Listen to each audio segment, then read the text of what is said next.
The K, the E, the N, the N, the Y, the K, the E, the N is Kenny. It's Kenny. Welcome, listeners, to a new episode of The New Standard. And as always, I have my partner in crime, Neal Coulong, to my left. What's up, Big Neal? It's a great stacking day, Lance. We are here, of course, this afternoon following NFL Week 13. The Steelers pulled off a 19-16 win, one that looked probably a lot harder in the second half than it did after the first. The Steelers were able to win their first two-game streak in a row this season. We haven't seen that in quite a long time. It feels like I'm sure they did at some point last year. I don't remember. But the Steelers advanced to 5-7 on the season after a 19-16 win over the kind of hapless Atlanta Falcons. It really was not an inspiring game on both sides of the ball, Lance. I'm not sure what your overall experience was like, but I don't think it was very good football today. But we saw some good things, and we saw a win. Yes, we did. We did. And before I jump into my quick thoughts, I want to say big up to my brother, Tracy Sylvester. I have attended a Steelers Falcons game in Atlanta. And trust me, it is a party. They were having a bunch of fun in those stands because when I went to the game years ago, Atlanta fans are pretty cool. I mean, they let you root, they let you cheer. You don't think like you're going to bust into any fisticuffs or anything. So it's a great environment and a great place to watch a game. As always, if you want to participate in the experience, make sure you go to YouTube, do a search for The New Standard and Lance Williams. And you can also catch us via podcast, do a search for Apple Pods, Google Podcasts, any podcast feeder, and do a search for The New Standard and Neal Coulong and Lance Williams and or Steelers. So before I get into my thoughts, Neal, I want to jump into the first segment of the program, Neal's spiel. What's your general spiel on this game? What's your thoughts on this game? Anything that stands out in general that you want to just really illustrate right now at the top of the program? Generally speaking, and I think this is really the conversation that we're going to have over the next couple weeks. I think we've gotten to the point where we have to dig in deep to evaluate what the Steelers have offensively in particular. We'll get into the defense. Plenty to discuss defensively today as well, but an excellent first half gone to waste, I think. I thought we saw Kenny Pickett this afternoon take more command over this team's offense than we've seen him up to this point. He still leaves a couple plays on the field. That through the post that Frymuth ran, who might have had his best game as a pro, by the way, the post that he ran was beautiful, and Pickett could have put it right on his hands, and he just missed it. And Lance, it was the same thing we said last week about the throw that he missed to Pickens in the corner. He's just missing a couple of these throws every game, and they seem to come in the first half. The second half is really something different, but we can build on this, right? We can make some progress with this. It is absolutely opposite of what it looked like earlier this season, early in Pickett's time as the starting quarterback of this team. We saw some things that really should have made us excited in this game early on. Second half, it didn't really work out that way. I think that's what happens when you have a 16-3 lead or whatever it was. They got away from some things. I think they could have pressed their advantage a little bit more. Some mistakes were made. They're not good enough to really overcome those. But overall today, I thought we saw Kenny Pickett almost really get out of the garage and play some high-level football. He did some great things early on. The Steelers almost were able to capitalize on it. Didn't quite work out, but that's a road game, despite the amount of fans that are in the stadium. It's still a road game for the Steelers. It's still 2 consecutive games, and Kenny Pickett has not played poorly in a while. We can build on this. This is good for a 20th overall pick, fairly limited set of skills. We are seeing him grow into himself within this offense. And I can't help but feel it's like they're this close to putting together 3-4 really excellent drives, really close to that. And they're just 1 or 2 things are getting in the way right now. You see it in the results, but if we're just looking play to play, with how Pickett is operating, how Pickett is managing himself and managing the offense. You have to be really excited about that right now, Lance. Where they are, I think offensively, it's just small execution details. And I think that's exciting. I don't think when you see them stall, I don't think it's a case of he's not reading the field, he's not getting through his progressions, or if something doesn't work, it's just the nature of it that these guys aren't robots, that sometimes you're going to miss a throw here or there. It's fine stuff now. It's sort of like when you turn in that essay and you get a B+ on the essay, you're very close to the A- because you just didn't argue the 1 point succinctly enough or cohesively enough. Nothing wrong overall with your essay. Just you need to get a little more fine details, be a little more sophisticated in your argument. Then that can push you to the A- point. That's kind of where it seems Kenny Pickett is. And before we jump into some of the offensive numbers, and we're kind of segueing into Pickett's nitpick, the second segment of the show. What do you think? What do you attribute?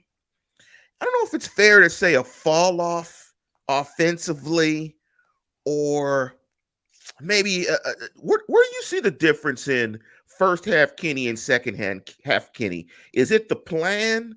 Is it Kenny? Is it as they get more into the menu, it's a little more difficult to execute some things? Because we're seeing him play really good first halves. He's starting to stack those together, and we're starting to see a little bit of a drop off in the second half. I'm sure advanced analytics would say could detail the difference, but what do you attribute to the difference in the halves? We talked about this earlier off the air. It was more the comment that you made was if they can come out to start the third quarter, because they're kicking off to Atlanta, if they can get a stop and then score a touchdown after that, they're running the rest of the way.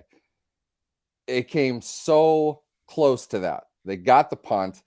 It wasn't an issue of their offense not executing after that. They went 14 plays for 75 yards to get the field goal to go up 19-6.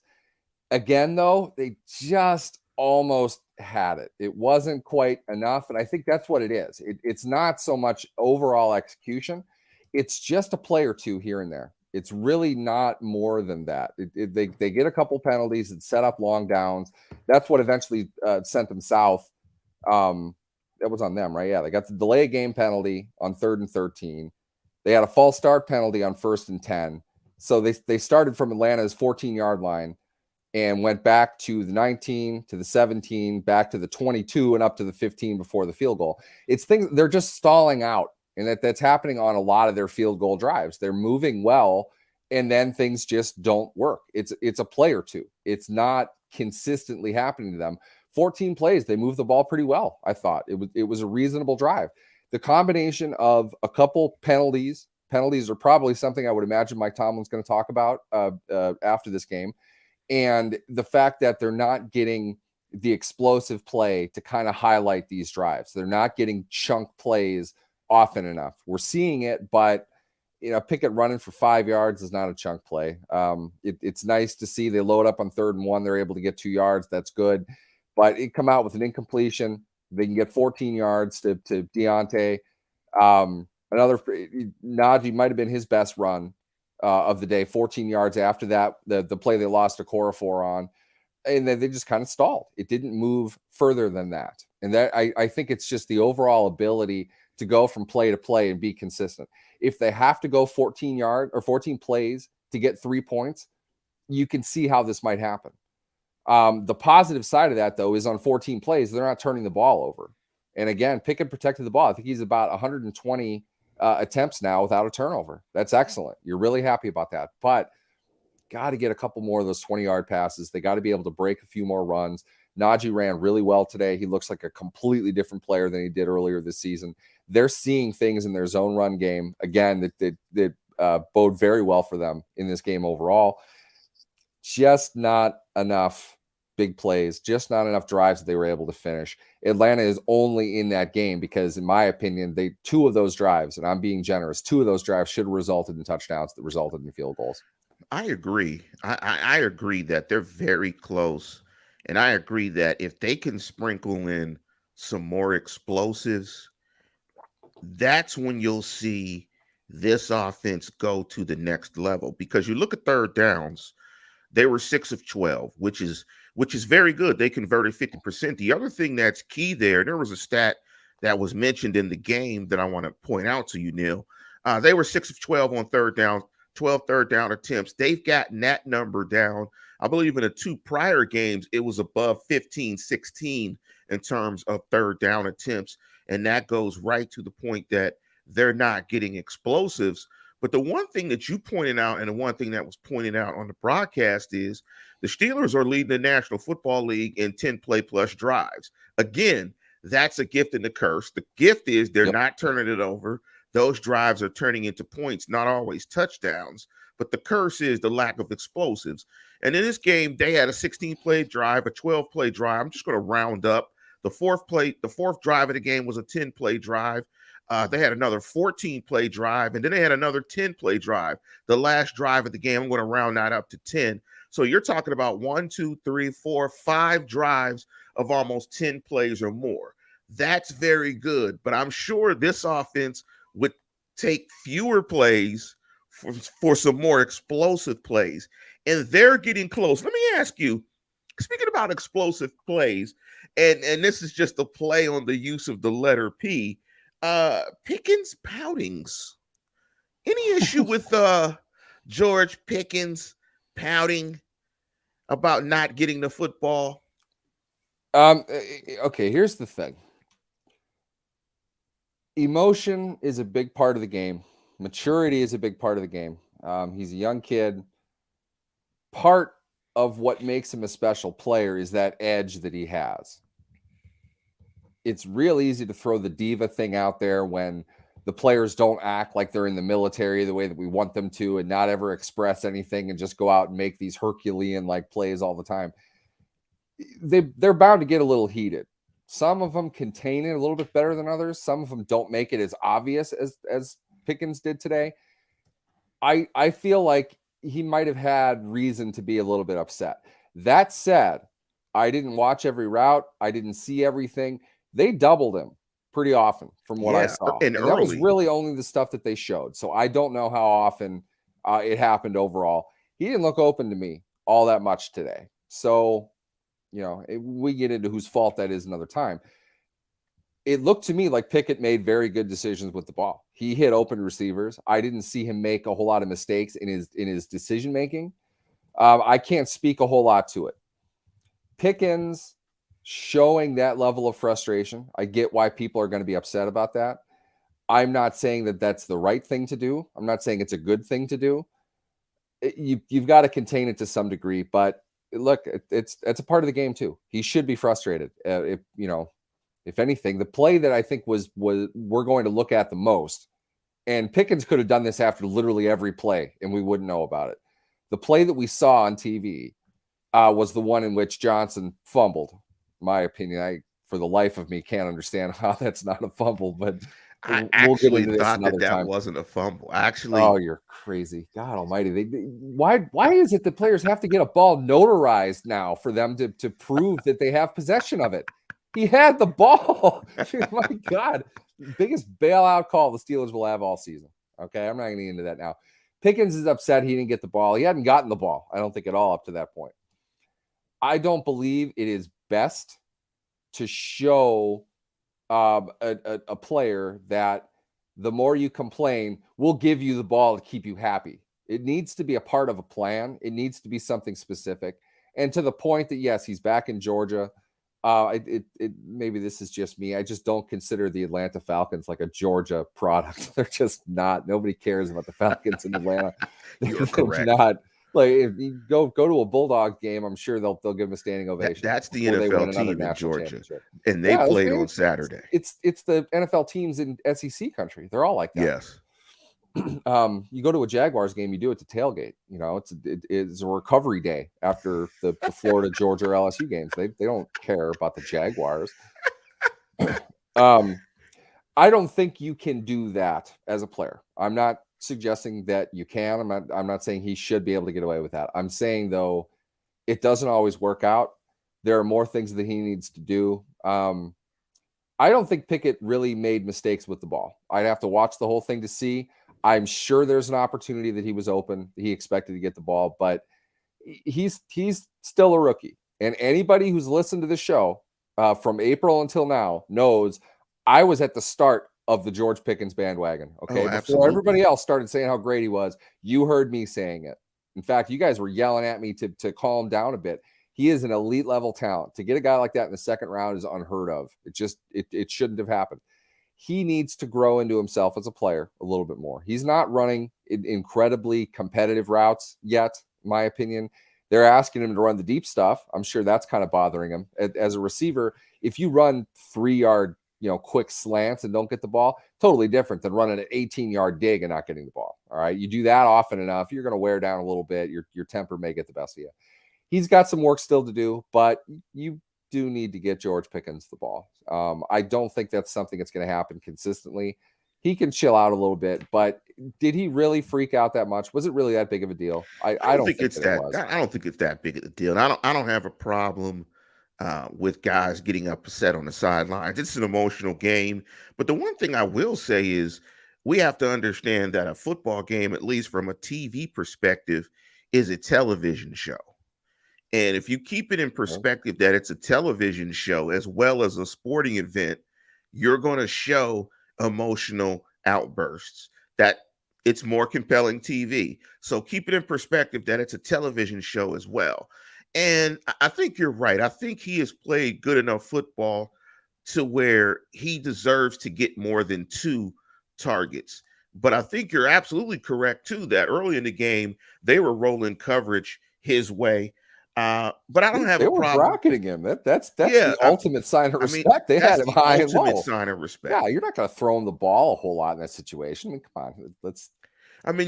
So when you think of it in the football perspective, the entertainment perspective, the TV show perspective, you can understand why. If you probably looked at the entire game, he probably pouted two times. And they showed it the 2 times. I mean, that's kind of how it typically works. But while we're staying on the letter P, here are a couple other P's I wanted to point out in the game. Patterson, 0 yards in the return game. And you could clearly see that the Steelers had a plan, another P, in trying to deal with Patterson and his ability to return the football. The other thing is, now that we're speaking on special teams and you're a bit of a special teams guru, let's give some love to another P, Percy Harvin, for that fantastic punt at the end of the game that really set up the Minka Fitzpatrick, another P, interception. What's your thoughts on special teams playing this game today? Let's give some love to another P, though, because Miles Boykin coming back was a huge element in Pittsburgh special teams today. I'm obviously making a joke. Miles Boykin is one of the better kick gunners, punt gunners you'll find in the league. I thought he did an excellent job. But Percy, I did it again. Presley Harvin's punt at the end of this game was without question the best punt of his career and one of the best that we will see all season. Absolutely perfect P. It was placed exactly where it needed to go. The bounce on it was like a video game. I mean, you don't see punts as perfectly placed as that one was. And for the Steelers, what that set up is you're putting a bad quarterback into a must-throw situation on every down. They have to fight their way out of the end zone, and they're already fighting against the clock without any timeouts. That punt needed to go exactly where it was. When Mike Tomlin decided on 3rd down, what we're going to do is bootleg Kenny Pickett, P, to the left side to set up whatever we're going to set up. We hope to get the 1st down, but not really. We're not trying all that hard. We want to keep this thing in bounds. We want to keep burning the clock because we're going to punt. We're not going to trust our kicker to hit from 53 here, which I thought was the smart move. I would have liked to have seen a more competitive try on 3rd down. That's just me. I said that at the time. But I don't mind punting there either. I think that's good. And Harvin stuck it. It was absolutely perfect. He needed to do exactly what he did, and that set up the interception. Because frankly, I'll pin my ears back and chase Marcus Mariota all over the field when he has to throw all day, and he didn't even waste time. He immediately screwed up a pass right off the bat. The first throw he had, two Steelers defenders had much better chances of catching that ball than one Falcons receiver did. I don't know why he threw it where he did. It was a terrible throw right into Fitzpatrick, who read it perfectly and wisely didn't try to score. Just forget it. You know, we want the ball. We want to kneel on this, and it's over. Yeah, in this game. It was all set up by the punt, and Tomlin played it that way intentionally. He had faith that his kicker was going to be able to get him inside the 5, which is tough. You know, you're 40 yards away from that spot. Yeah. You're kicking a ball that you have to catch first perfectly to the point that you can drop it exactly in a very small box, considering the amount of space that's on either side of you. It's a really hard kick to make, and he drilled it. Great for him. Yeah, I thought you made a great point on Twitter when you said about the play that maybe you call a more competitive play. You know, I might have handed it off to Najee if my plan was to punt anyway and not put it in Pickett's hands and throw the football. I probably would have handed it to Najee, try to get Najee on the edge. The play he called, Pickett rolling out where he did, was more setting up for a field goal. Like, you want to get it to a certain side, and to not risk the runner getting bounced or taken down at the line of scrimmage. You get the quarterback, who's got the most space out of shotgun when he gets the ball, to make sure that you flank wide enough to get onto that outside hash. For me, I'm giving pissed off Najee the ball in that situation. I want to run for sure. So as competitive as you can be as a one-dimensional football team in that situation, get the ball to Najee, plow ahead. If he wants to go off tackle, if they want to do outside zone, they can do that. They're a good inside and outside zone running team now. They're able to probably bust ahead a little bit more, because first down ends it. I would have preferred to see them be a little bit more competitive. I can understand why Tomlin doesn't feel that converting in an obvious run situation for them, getting 5 yards on a handoff, is a wise tactical move. I could see why he'd want to do that, but the game's played that way on purpose. Either way, the decision making that Tomlin made in that situation was, by the end of the game, it worked out exactly as he wanted it to.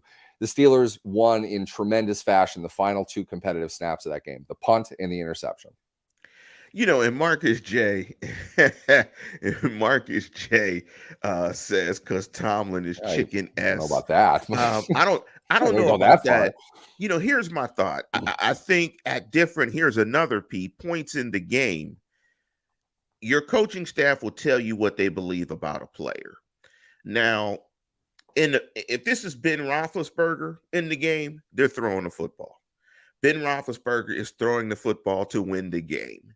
And that's going to be the next step for Kenny Pickett, is when he gets to the point where Tomlin or the offensive coordinator or coaching staff trust him to the point to end the game with his arm, not his legs, because we all know there's no boot to Ben, and we all know that play is probably Ben Roethlisberger to Deontay Johnson or AB for 5 yards. Game is over.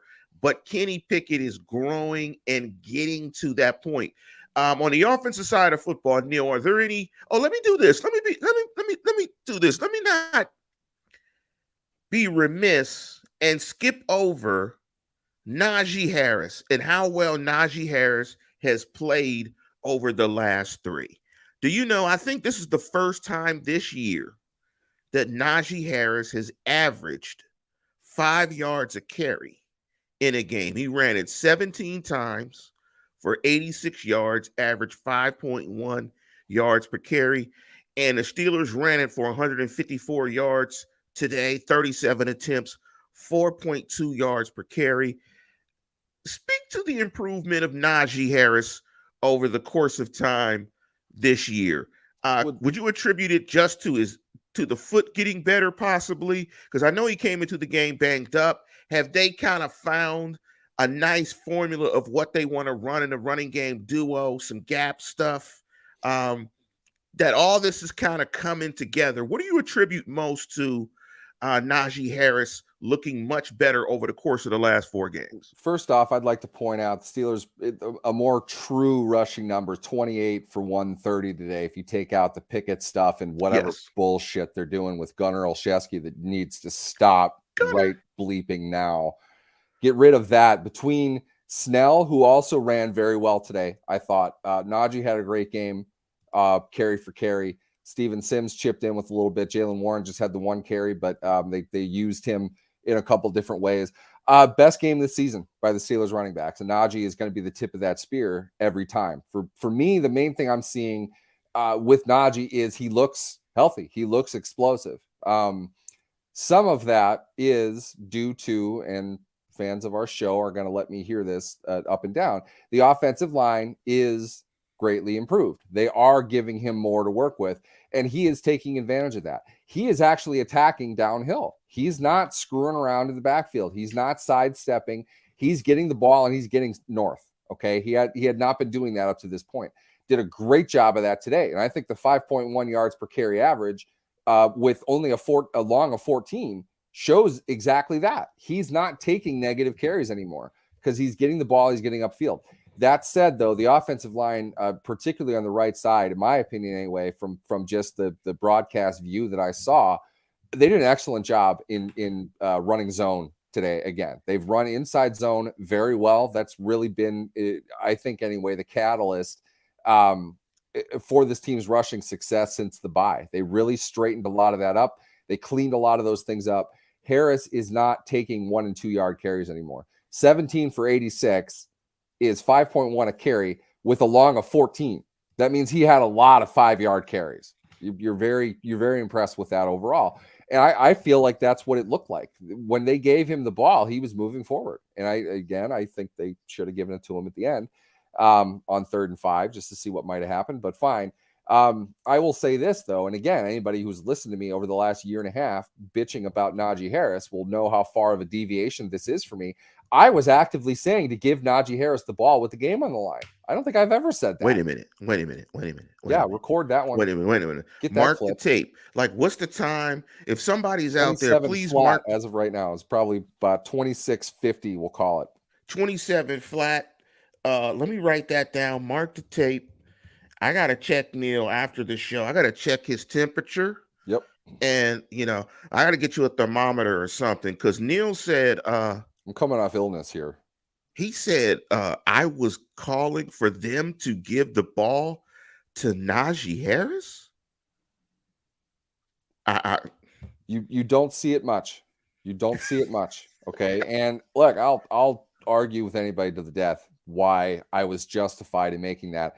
But I'm just showing that when he is producing, he's going to get complimented. He is playing good football now. And we have today in particular, I thought might have been his best game this season. If we're not purely looking at results, which I don't think that is the best way to evaluate a football player, not just in stats. So in other words, his best game does not have to be the game that he rushed for the most yards. Per carry, the way he looked, the way he attacked what he was given, I feel like he did the best job he's done this season. And he's gotten better week in and week out. The Cincinnati clunker aside, which is unfortunate because I thought they played well in the first half of that game.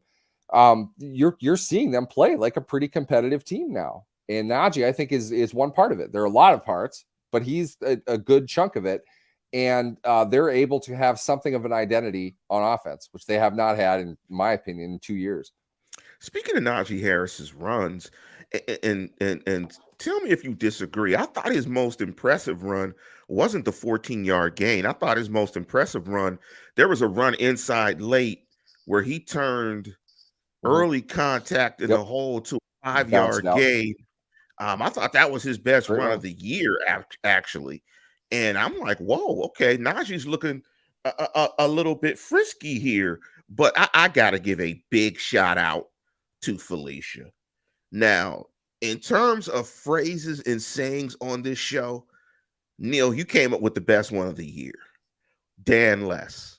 Dan No, Less. that wasn't me. That wasn't you. I pulled that from somebody in here. I forget who it was. Whoever came up with Dan Less, that, that's It's that's just the best. those are the best ones. The ones that are just staring you right in the face all the time and you never notice it. That is awesome. But Felicia's It Pickett took your Dan Less poison. 4 plays to commit a penalty today, by the way. Yes. God. Pickett your poison is great. Pickett your poison's good. Pickett your poison is really, really good. Like, that's as good as, like, can I pick it? Yes, you can. I mean, Pickett your poison. That is awesome. Felicia, thank you for that. But let's flip to the defensive side of football. And we were just talking about the Steelers improving on their ability to run the football week in and week out, their ability to run inside zone, and Najee Harris looking more healthy and more decisive in the running game. Let's look at some of these numbers on the defensive side of football in terms of them defending the run, because I thought Atlanta really got it going in the second half with the stretch of running on certain drives, on a couple drives back to back. And Patterson and Algier combined for 21 carries and 112 yards. They both averaged over 5.2 yards per carry and had long runs of 20 yards or more. Overall, Atlanta ran it 28 times, 146 yards for 5.2 yards per carry. What's your thoughts on the run defense today? And it's been generally pretty solid over the course of the season. Actually, it's improved immensely this year, and it's going to have to continue to play that way going into next week's game against the Baltimore Ravens. But what's your thoughts about the run defense today? Any concerns? You're playing a very good run team. Arthur Smith is one of the best ground game organizers in the NFL, probably in recent memory in the NFL. Great coach. They have a great scheme. They run the ball well. You expected them to put a drive together like they did at the end. They had the chance to take the lead. Would have been 20-19 if they got a touchdown on that drive. But the Steelers were able to force a field goal. But Atlanta was running on them pretty aggressively. And they're a good run team. Pittsburgh held them down, I think, first half for sure. Kind of let them back into the second half. There's some issues there, but it's a tough run team, a tough ground game to have to contain over 4 quarters. This is where your offense needs to jump ahead more than one score, and they had the opportunity to do that. In fact, I don't think that Mike would talk about this in a press conference setting, but I'm willing to bet he was particularly burned on that the third quarter field goal that they got after that long drive. They really needed a touchdown. They really needed to force Atlanta to have to throw the ball a little bit more. You saw what happened when Atlanta had to throw. They really didn't throw particularly well. Marcus Mariota is not a good passing quarterback. They would have had more of an opportunity to stick it to them in the second half if they got that touchdown. You've got to be able to capitalize on that. Question, though, in regards to the run game, the Steelers' run defense, I should say, they need some help there still, I think. Montrevious Adams looked pretty gassed to me by the end. Tyson Alualu is still a shell of the player that he used to be. Cam was pretty gassed. We saw issues with that as well. DeMarvin Leal hasn't played in a while, so that's going to affect it as well. They will improve personnel-wise once Leal gets back in there. They've got some work to do still in that unit, though. Not ideal, but a solid effort, I think, against a very good rushing team. And it's interesting that you brought up Leal. LT in the comments said the same thing. Defensive line is worn out, needs a little help from Leal. I think you're right. I mean, overall, I thought they played, I shouldn't say in the critical portions of the game, but I thought overall, as a body of work, they played the run pretty well. And I think you can be expected to give up a little bit in the running game. But it was kind of a cat and mouse. I mean, and I'm glad that you mentioned their inability to score touchdowns in certain situations, that sometimes scoring is your best run defense. And if they were able to get a touchdown in the game, they take them out of the running game and then they completely shut them down. I mean, they were and this is why I love football. They were very close to blowing Atlanta completely out. Yep. They were very close to losing the game, and they were very close to winning the game as it looks. But Mr. Tummy is right. I mean, at this point right now, they're averaging 17.8 points per game and giving up 23. But for a team like that, I still think with the play of Kenny Pickett, the running game getting better, that I like that this arrow is going up. Let me ask you this. When you're watching the game, I kind of forgot that Kenny Pickett was a rookie. In the first half, when I'm watching Kenny execute, I'm not watching him. I wasn't watching him execute like, is this guy a rookie? Or I was just looking at Kenny Pickett like, man, he's a functional, he's a solid NFL quarterback. Like I thought, like, man, okay, this guy is dealing. Like I was getting not the feeling of, this guy's an elite player or anything, but I wasn't feeling like he's a rookie and he can't go out and execute. I was kind of feeling like, okay, we finally found our guy. Like he's proving to be that guy. What were your thoughts just overall watching Kenny in this game? Like the one thing, and this has been true the last couple games, that I'm noticing with Pickett, it's what he didn't do. He didn't turn the ball over. For a rookie, 4 games in a row now? I want to say Yes. 4.5. That's pretty impressive. Obviously you don't want to ever turn the ball over. It happens though. The greatest throw interceptions here and there. Pickett isn't doing that, but at the same time, he is increasing his aggressiveness. He's getting the ball deeper down the field. 7.0 yards per attempt today. He was 8.5 at the half. A lot of that was on the Freiermuth catch and run. But when you are talking about a young player for where he started, it's really impressive to see him getting better, getting more aggressive, more confident, attacking down the field, and he's not making turnover-worthy mistakes. They aren't close. They're not dropping interceptions. Keep in mind, he was turning the ball over once every 5 times he touched the ball the first 2 games he played. For where he is now, it's a pretty remarkable improvement.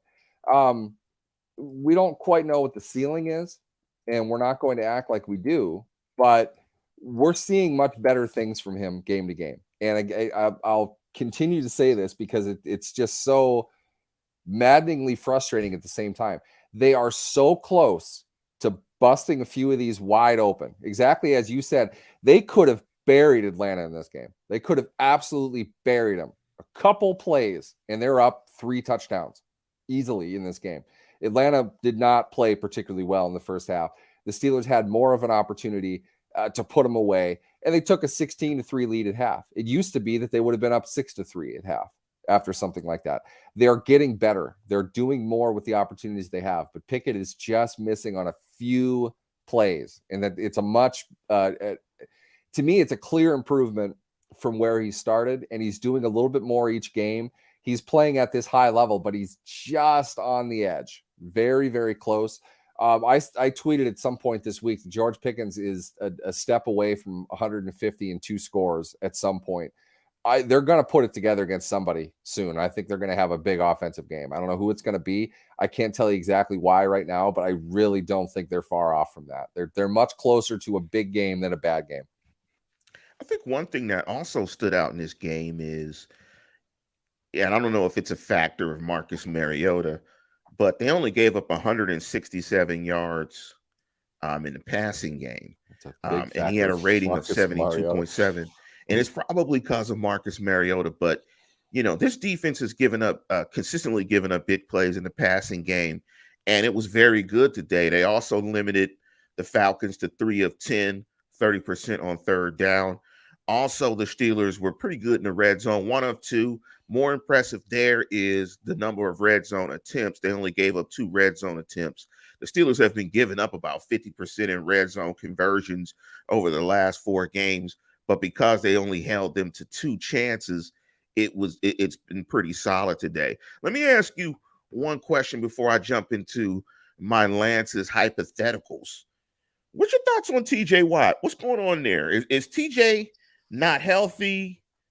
What's going on with TJ? We're not seeing the TJ Watt of old. I thought we'd see a little better TJ as he sort of got his sea legs. This would be his 3rd game back. I thought we'd see a little better TJ today. What's your thoughts on TJ Watt's performance and why has he struggled a little bit coming back from injury? He's not right. He's not well. The big thing, this is kind of funny because it's the other side of the super emotional player thing we were talking about in regards to George Pickens. TJ Watt plays with his emotions on his sleeve. He looks, I don't mean this literally, but he looks just bored, lifeless right now. You can tell he's really bothered by something, whatever that happens to be. Whether we'll get the full explanation of what it is, he's not right. There's no way you could think that he's right. The Falcons weren't even double teaming him at the beginning of this game, let alone throughout. He does not have burst off the line, which suggests to me it's a lower body thing. He's using the same move on the same tackle, the only guy who's blocking him, and he's not even close to getting by. He engages, sees where the quarterback is, and he's moving off to the side. He's not beating the guy across from him the way that he did. He's not right. And to whatever degree he's going to be able to get right by the end of this season, I don't know. Time's running out. I wouldn't be real optimistic about it. 3 tackles. I don't think he got his first tackle until the second half. Again, no sacks. I don't know the last time TJ Watt had no sacks in 3 consecutive games. I think that's where he is right now. It hasn't been good. He does not look good. Sorry. He had a half a sack against the Bengals. I must have forgot about that. He has a half sack in his last 4 games, all coming back from injury. And it doesn't look good for him. He doesn't look like a great player right now, and that's showing up. The Steelers are having to do a lot in their secondary. They're having to tackle the catch a lot, and we're seeing when you have a good run team, they can put together a drive on you when you don't have a difference maker getting into the backfield, making a play when they have to. And you would think they're running the ball that much, Watt would eventually be able to make a play, and he hasn't. He's not healthy. He's not right. Still, I'm sure, a step better than the dregs they have backing him up. But I was worried about this. At some point, he was going to get hurt. And what happens when he's not Defensive Player of the Year capable? And that's where we are now. We're starting to see life with an average TJ Watt. And to the degree that he is going to be able to come back and perform like Superman the way he has so many times in his career, I don't know. The sport is cruel. It's tragic. It can take game from you a lot quicker than it should. And Watt is not nearly as young as people think that he is anymore. He's played a lot of football. So you hope the best. I just, from what I've seen, he's pretty lame out there. He doesn't look like he's a difference maker at all. I'm not sure if he's going to be able to just, play through whatever it is that he has. Yeah, it's interesting. I mean, I think the point that you brought up about him not commanding the double team consistently is probably the most important thing to illustrate, or that you illustrated. They aren't even putting a double team on him. It's not like they decide later on. They scouted him as saying, look, he's not going to do anything. Yeah, that's a bad sign. That's a sign. They know it pretty clearly. Because there is gravity in football, similar Yep. to gravity in the NBA. When guys move without the basketball and create space and shots for other people. It's the same thing with the pass rush. If you have to continually occupy TJ Watt with 2, you free up some one-on-one matchups in other places. But the Steelers are in a bad place defensively if Highsmith is your best pass rusher. Let me jump into my hypothetical because it's on a defensive end. And I talked to my dad a couple of times this week, and he approaches me every once in a while with a trade to get my thoughts on a trade. Like, would you do this trade? He said, would you do the trade, a second and a third, and possibly an additional pick in the 2024 draft for Cam Hayward? If you could do that in a trade. My thought was, if they're trying to be competitive next year, I'm not the hypothetical trade for guys stuff, because you never know what those guys are. And my philosophy in coaching was always to minimize as many unknowns as possible. I think you introduce some significant unknowns on your team if you trade Cam Hayward. I understand getting more assets for the next couple of years during this rebuild. What's your thoughts in terms of that hypothetical? That's the problem with hypotheticals like that, though, because what you're talking about is such a ridiculous situation. You can't take it seriously. I don't think there are many players in the league you wouldn't trade for that kind of a haul. That's a massive amount. And Cam Hayward is somebody that I know personally. I don't know if I have enjoyed watching a Steeler more than Cam Hayward. From a business perspective, there's no way you don't make that deal. That's insane. You have to. You just have to. It's terrible. I hate the fact that they would have to do that, but my God, who is dumb enough to give up that much for this Hayward at this point in his career? I would give anything to see him retire a Steeler. I really hope that happens, unless, somehow or other he just finds life and all of a sudden turns into Aaron Donald and the Steelers can't afford him and somebody wants to pay him $30 million. Then I'm happy to see him go. Then I'd be happy to see the Steelers reap that kind of a reward for him if they really just couldn't do it. But that's just his market value isn't anywhere close to that. No, nowhere close. What do you think his value is? Cam? Yeah, on a trade. For his contract, a team would have to pay a premium because of who he is. You might get a second for him. You might get a late one from a contender that really doesn't believe in draft picks. And a lot of that would be very much, we need a veteran leadership laden guy to come in and play 12 to 15 snaps for us at a really high level and be a dominant player for us, because this is the only thing we need to win a Super Bowl, and we have to win a Super Bowl or all of us are out of a job.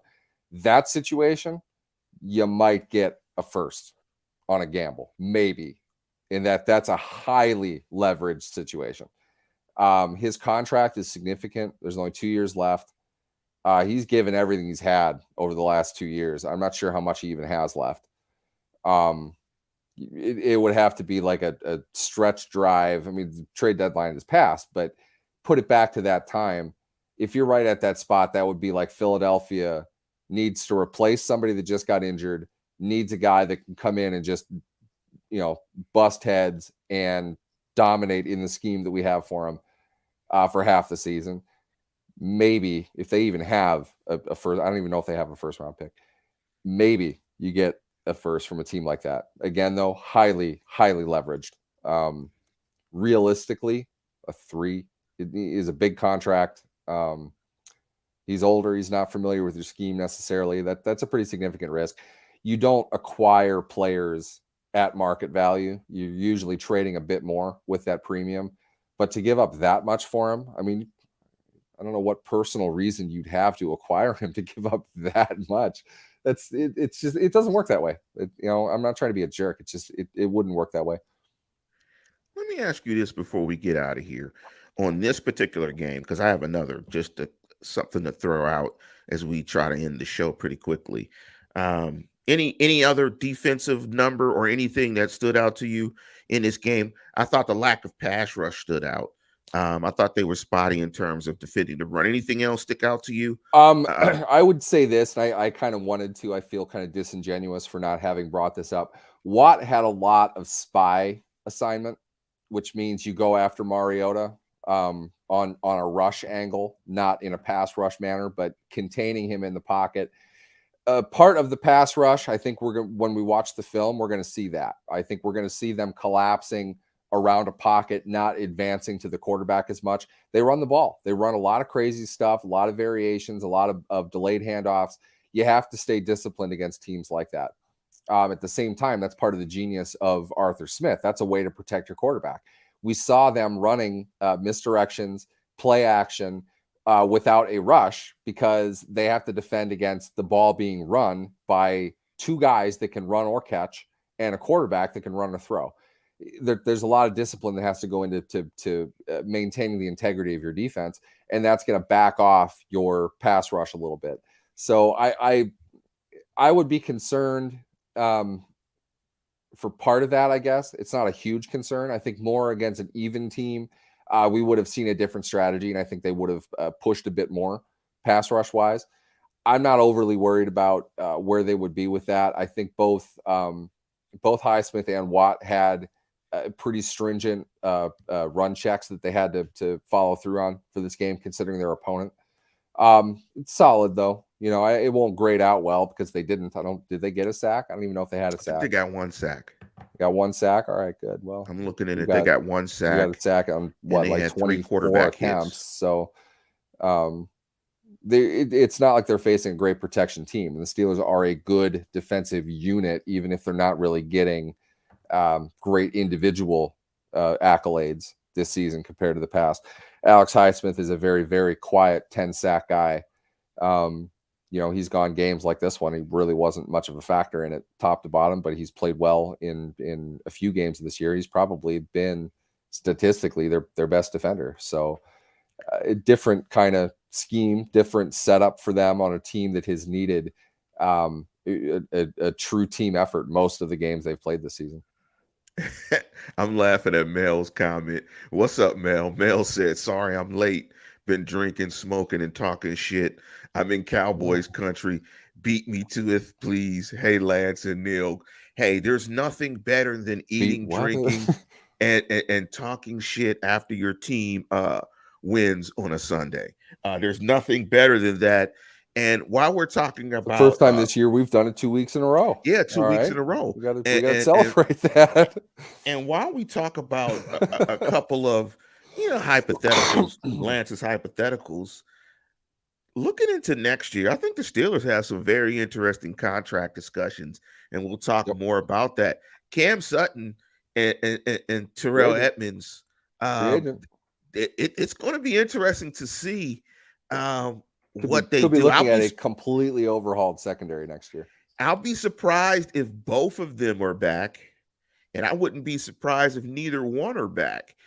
What do you think it looks like next year? I mean, I don't think both are back. And if that's the case, which one comes back? I will say this. I feel, we talked about this back in free agency. I thought it was really strange that they gave Witherspoon and Wallace the same deals. 2-year contracts, very easy out in the second year. I don't think they intended to sign both of them. I think they wanted Witherspoon. Witherspoon didn't take their offer. They went and gave it to Wallace. But then Witherspoon came back and they said, hell, why not? We'll get them both. Either way, though, it's set up a lot of decisions, like you just mentioned, for 2023. What they're going to do with their entire secondary. Edmonds, at that point, when they signed Wallace and Witherspoon, Edmonds hadn't been signed. You aren't sure exactly what Edmonds' market is. I think to Pittsburgh, it's worth a pretty good amount. I think he's proving that this season. I think you hope that they could get him on a longer deal. The acquisition, though, of DeMonte Casey could throw a wrench into that. Another guy they need to make a decision on. Basically, their entire secondary has a decision coming on them, except for Minka. James Pierre is a free agent. He came in and played again when Wallace went down. Witherspoon's on IR now. He's barely played. I'm not sure. Do you want him back again? A lot of decisions. Sutton, free agent. Pierre, free agent. Last cheap years of Wallace and Witherspoon. I think you need to draft a cornerback. It wouldn't surprise me at all if that's the direction they want to go. But you still need a safety. Is it going to be Casey? Is it going to be Edmonds? Is it going to be pick somebody else? Lots of decisions in their secondary. Yes. They have money to spend, and they're going to have to sign 3 or 4 defensive backs at least, and then draft on top of that. Yes, and like Mel says, at least the Bears lost again, so their second round pick looks better each week. I think it's up Claypool fumbled and got hurt on the same play as well. So I think it's up to what, the 33rd pick? Yeah, it's like a top 5 in the second round pick. Yeah, so that's good. So with that, listeners, man, we're going to probably get on out of here. We're definitely going to be bringing you the show on Wednesday. We're going to break down that Ravens game, and Mel's on it already. Can the Steelers possibly beat a Lamar Jackson-less Ravens team? That's for sure. They could probably do well against the team with Lamar Jackson. They tend to defend Lamar Jackson very well. And Robert Cotting asked a real quick question. Jump into this, Neal, real quick before we get out of here. What's your thoughts on Joey Porter Jr.? I have not watched a ton of Joey Porter Jr. I've talked to a lot of people about him. They say legit first round pick. I'm not sure if he is a top 10 kind of guy, but the premium in the cornerback position being what it is, I know he's really long. He has great physical build for the position. He's a good athlete. We'll see how he tests. Clearly, he's taking it seriously, though, if he's backing out of a pretty prominent bowl. He likes his draft stocks. So I would say more than likely you're looking at a kid top 20 evaluated in December. I think most people see him in that range.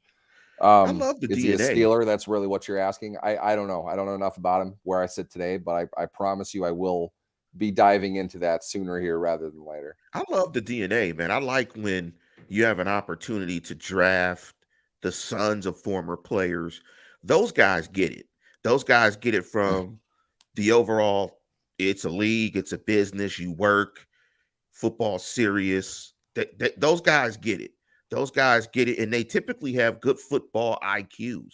They typically know the game because they've watched and observed the game for years at the foot of their famous Hall of Fame or NFL dads. I like when you go and you go back and dig into that DNA. But yeah, it'll be worth the look to see more about him. But as we illustrated a couple of minutes ago, corner, I think absolutely corner is the first round pick. I think they're going to go in that direction.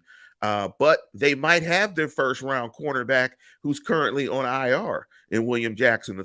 Yep. So we'll There's see. that. I didn't even bring that up. So Decision on him, and he's the yeah, big money guy. They got him on the hook for what 14 next year. yeah. So The whole off season, we're going to get into this. I'm really excited for it. Those who know I'm a big off season guy. I love the transaction season of the NFL.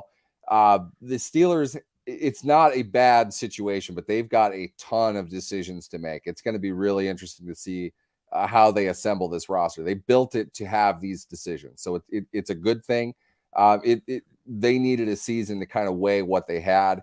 A lot of big decisions for them to make. They're going to spend a lot of money again. There's going to be a lot of transactional stuff flying around come March. Going to be great. and I think Corey is right. If Jalen Carter is there, sprint to the podium, and Felicia's Yeah, they also ain't right. getting Jalen Carter. That's a Mike high T. level dude. They're Mike not T gonna. loves pedigree. Mike T absolutely loves pedigree. He likes DNA. He likes that. He gets it Oh, we because got 3 sets of brothers on this team. I mean, imagine the sons. Sons of yes, one of his best friends, his former coaches. yes, absolutely. But with that, we're going to go ahead and get off the program. Make sure you like and subscribe to the program. Please spread the word. We will be back on Wednesday to break down the Ravens. We may have a Ravens interview, we may not. But either way, make sure you tune in on Thursday at 7:15 a.m. Pacific Standard Time, bright and sharp, as we break it down, as we go into Ravens week. Lo and behold, 2-game winning streak. The Pittsburgh Steelers are on a roll. 2 games. 2 games, baby. And with that, we are going to conclude the show. And as always, tune in, tell a friend, and subscribe. Go Steelers. 2. That's the magic.